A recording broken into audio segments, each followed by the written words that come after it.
Hi girls, so I just wanted to show you a quick and easy on how to use our Lumi Tinted Serum. Just give it a little shake, make sure it's all mixed up, squeeze your top,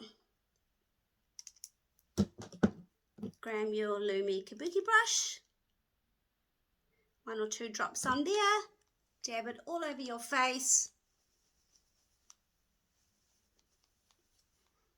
and blend it in.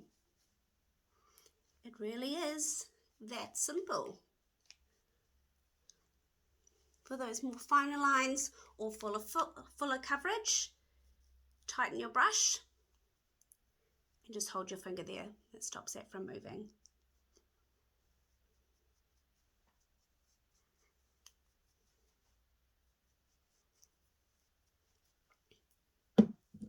Set it with your finishing spray or translucent powder, whichever works for you.